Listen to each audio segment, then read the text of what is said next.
ఎవరు దొరకపోతే ఇంట్లో వాళ్ళకైనా చేసి చంపుతారు. ఒక మనిషి తిండి మీద పెట్టవచ్చు, కాలు చేయి పని చేయకుండా పెట్టవచ్చు, ఆరోగ్యం నాశనం చేయొచ్చు, ఏ రకంగా చేయొచ్చు. మా ఊళ్ళో పల్లోడు కొట్టారు చెట్టుకు కట్టేసి. పల్లోడు కొడితే ఇంకా మంత్రం బారదంట. దైవం ఉన్నప్పుడు దుష్టశక్తి కూడా ఉంటుంది. దుష్టశక్తి ఉంటుంది, దేవుడు ఉంది. ఇప్పుడు మనం గాలి, నిప్పు, నీరు, పంచభూతాలు ఎట్లా నమ్ముతున్నామో దాన్ని కూడా నమ్మవలసిందే. ఖచ్చితంగా ఉంటుంది శాతపడి అనేది ఉంటుంది. అది ఫేస్ చేసిన వాళ్ళకే తెలుస్తుంది అనమాట ఆ బాధలు పడ్డాడు. అవి మన గవర్నమెంట్ నమ్మరు. ఎందుకంటే చాలా వరకు ఆగమైపోతారని చెప్పి జనాలు ఈ మూఢనమ్మకాలలో పడి భయపడిపోతారు అని చెప్పి నమ్మరు. కానీ దుష్టశక్తి మాత్రం ఉంది, ఖచ్చితంగా ఉంది.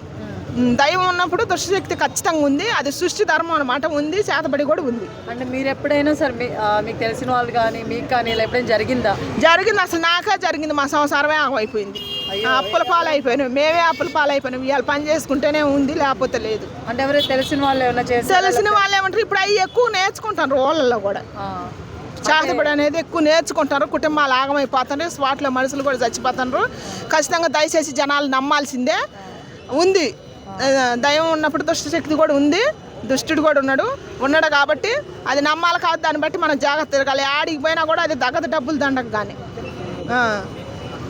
చేతబడి అనేది చేసినప్పుడు ఆ లక్షణాలు ఎలా అనిపిస్తున్నాయి? మనకే తెలియకుండా ఏదో అయిపోద్ది, ఏమేమో అయిపోద్ది, తెలియదు. ఒక్కోసారి తెలియదు. నేను 3 ఏళ్ళు తిప్పలు పడ్డా. అన్నం దాదాపు కేజీ అన్నం తిన. నేను ఒక్క దెబ్బలను కేజీ అన్నం తిని మళ్ళీ 5 నిమిషాలకి మళ్ళీ అన్నం పెట్టబడేది. ఇది ఫేక్ కాదు, ఇది నిజం, రియాలిటీ. ఇది నాకే జరిగింది, మా ఊళ్ళోనే నాకే జరిగింది. కాబట్టి దానివల్ల నా సంసారం ఆగమైపోయింది. నా డబ్బు మొత్తం, నా పిల్లల భవిష్యత్తు ఎంత పోయింది. ఇవాళ మా పిల్లలు మేము కలిసి కష్టపడ్డా కూడా తీర్పలేకపోతున్నాం. ఆ అప్పు దయచేసి ఉంది, నమ్మండి. దాన్ని ఎలా విరుగుడు చేయించుకున్నారు? మరి ఎలా తెలిసింది మీకు అది చేతబడి చేసినట్టు? అసలు నాకే స్పృహ లేకుండా పడిపోయినా, చాలా వరకు పడిపోయినా. నేను దాదాపు 1 సంవత్సరం దాకా ఇంట్లోంచి బయటకే వెళ్ళలేదు. ఉంది, అది ఖచ్చితంగా ఉంది. మన ఏ రకంగానైనా పెట్టవచ్చు. బ్లాక్ మ్యాజిక్ అంటే ఒక మనిషి తిండి మీద పెట్టవచ్చు, కాలు చేయి పని చేయకుండా పెట్టవచ్చు, ఆరోగ్యం నాశనం చేయొచ్చు, ఏ రకంగానైనా చేయొచ్చు అనమాట. మరి ఏది లేదే ఇప్పుడు మనకు నెమ్మరులతో సుత్తాకెత్తారు, ఒక వశీకరణ ఇవన్నీ చెప్తారు కదా. ఏది లేని ఎందుకు ఉంటుంది అంత ధైర్యంగా? అన్నీ ఉన్నాయి మన సృష్టిలో. ఎన్ని ఉన్నాయో అన్నీ ఉన్నాయి అనమాట. అన్నీ ఉన్నాయి, నమ్మాల్సిందే. దాన్ని బట్టి జాగ్రత్తగా ఉండవలసింది. ఇది విరుగుడు ఎలా చేయించుకున్నారు? ఎవరు చేశారు? పూజారా లేకపోతే ఎలా చేసినా ఏరే వాళ్ళకి ఇప్పుడు వాళ్ళ అసంటి వాళ్ళే ఉంటారు కదా, వైదికుళ్ళు. పోవటం, వేలు ఖర్చు పెట్టుకోవటం, కొంపలు నాశనం చేసుకోవడం, దోసుకుంటారు. అది తగ్గేది అంతవరకు నమ్మకం తక్కువ. నేను చెబుతాను, జీవితం నాశనం అయిపోద్ది. చేసుకుందామంటే చేత కాదు. అన్ని నడనాళ్ళు బంద్ అయిపోద్ది. చేతులు పని చేయవు, కాళ్ళు పని చేయవు. ఏమన్నా మనుషులు చూస్తారని బాగానే ఉంటారు, ఇంకా ఏం పని చేసుకోలేరు. దానివల్ల చాలా ఇబ్బంది ఉంటుంది అనమాట. బ్లాక్ మ్యాజిక్ అనేది ఉంది, ఖచ్చితంగా ఉంది, నమ్మాలి. దయచేసి లేదని పేగు కొట్టేయొద్దు.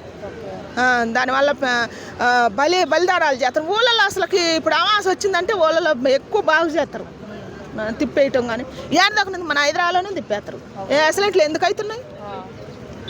అందుకే అవుతున్నాయి. ఉన్నారు, ఖచ్చితంగా ఉన్నారనమాట. అట్టాటోళ్ళని గుర్తించి ఎందుకు లేరు?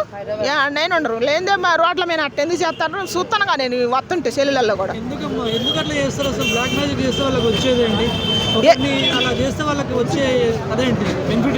ఏమి లేదు. వస్తే అది ఊరుకోదంట. వాళ్ళేమో సరదాగా నేర్చుకుంటారు. వాళ్ళకి వచ్చేది ఏముండదు. ఒక కుటుంబం నాశనం అయిపోద్ది. ఒకవేళ స్పాట్లో చచ్చిపోతారు కూడా. మా ఇంటికాడ మా బజార్ను కూడా చచ్చిపోయినారు, 3 స్పాట్లో చచ్చిపోయారు. వాళ్ళకి వస్తే తల్లి, బిడ్డ, చెల్లి అని ఏముండదు. అందరికి ఆ టైం ఇచ్చినప్పుడు మొత్తాన్ని చేస్తారు. సరదాగా నేర్చుకొని వాళ్ళని వదిలిపెట్టదా? మళ్ళీ ఎవరికైనా చేసేదాకా ఏంటది? ఇంకో వదలదు వాళ్ళని. ఇంక వాళ్ళు వదిలేద్దామన్నా వాళ్ళు వదిలేదు ఏముండదు. ఎవరు దొరకపోతే ఇంట్లో వాళ్ళకైనా చేసి చంపుతారు. దానికి పరిష్కారమే లేదు అసలు. వాడి పల్లోడు కొట్టడం శుభ్రంగా సంపదలే. కానీ శుభ్రంగా పండబెట్టి పళ్ళు నాసిన తనని మా ఊళ్ళో పల్లోడు కొట్టారు చెట్టుకు కట్టేసి. పల్లోడు కొడితే ఇంకా మంత్రం బారదంట. అంటే వదలదు అంటే ఏంటి దాని అర్థం? అంటే వెనకాల ఏమన్నా ఆత్మలు అలాంటివి ఏమన్నా ఉంటాయి అంటే ఉంటాయి, ఖచ్చితంగా ఉంటాయి. మీరు ఎప్పుడైనా దయ్యాన్ని చూసారా? ఎవరు? నేను చూసిన. ఎక్కడమ్మా? నాకే కానొచ్చేది. అవునా? ఎక్కడ? కానొస్తాయి ఆ, ఇంకా అప్పుడు ఆ దాంట్లో ఉన్నప్పుడు కానొస్తాయి ఓకే. ఖచ్చితంగా కానొస్తాయి. చాతబడి చేసినప్పుడు అలా ఉన్నప్పుడు మీకు అలా దుష్టశక్తులు అవి కనిపిస్తాయి. మనకే ఏమైనా చేయబుద్ది అనమాట. చచ్చిపోబుద్ది అయితే దేనికి ఉందన్న బడి మనకే తెలియకుండా దేని కింద బడి చచ్చిపోబుద్ది అయితే మనం పీకేసుకోబుద్ది అయితే కొరుక్కోబుద్ది అయితే అవన్నీ జరుగుతాయి. వీళ్ళు పెద్ద పెద్ద చదువుకున్న మీద వాళ్ళు అంటారు కదా సైంటిస్టులు, వాళ్ళు అంటారు కదా ఇదంతా వేరే టాన్స్లోకి పోయింది అవన్నీ పేర్లు పెడతారు కానీ అది కాదు, అది వాస్తవం కాదు, ఇదే వాస్తవం జరుగుతుంది. మనకే తెలియకుండా మనమే అయిపోతాం అనమాట. మిమ్మల్ని మీరు ఎలా కాపాడుకున్నారు? ఎన్నో దిగి అటు తిరిగి ఇటు తిరిగి ఇప్పటికి కూడా నాకేం పని చేయవు. గోపురాలకి వెళ్తే అవును, నిజమే. దానివల్ల మా ఆయన చాలా గొళ్ళకు తిప్పిండు నన్ను. గొళ్ళలోనే ఎక్కువ నిద్రలు చేసినాం. ఇది నిజం, ఇది ఖచ్చితంగా నాకే జరిగింది, మేమే బాధపడ్డాం. ఇది నిజమే, ఇది శాతపడి అనేది ఉంది, ఖచ్చితంగా ఉంది. మరి ఈ అమావాస్యకి చాలా మందికి ఈ ప్రమాదం అనేది ఉంది కదా, మరి ఏం చేస్తారు? ఉంటుంది ఖచ్చితంగా. మనం ఏం చేయలేము. వాళ్ళు కాపాడటం, వీళ్ళని చేసిన వాళ్ళని కాపాడాలంటే ఎట్ట కాపాడుతాం చెప్పు? మనం ఏం చేయలేము కానీ వాళ్ళని బట్టి తిరగాలన్నమాట. వాళ్ళు ఏ రకంగా ఏం చేస్తారు, నమ్మటానికి చేతబడి చేసినోడు ఏ రకంగా ఏం చేస్తాడు. దీనికి ఒకవేళ జాగ్రత్తలు ఏం తీసుకోవచ్చు అంటారు? జాగ్రత్తలు ఏం తీసుకోవాలంటే వాడు ఎదురు పడకుండా ఉండటమే. ఇంకా మరి గవర్నమెంట్ నమ్మదుగా వాడికి చేయాలంటే, నమ్ముద్దా? నమ్మదుగా. మరి దానివల్ల మరి మాకైతే కేసులు కూడా అయింది. గవర్నమెంట్ నమ్మలా మరి. నేను షాప్ పెట్టి 10,000కి అప్పు పెట్టినా. ఆ 10,000 ఇచ్చిండు అతను. ఆ 10,000 అసలు ఎట్ట అయిపోయినాయో కూడా తెలియకుండా అయిపోయినాయి.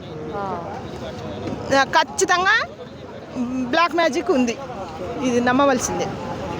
సరే అమ్మ, థ్యాంక్ యూ సో మచ్.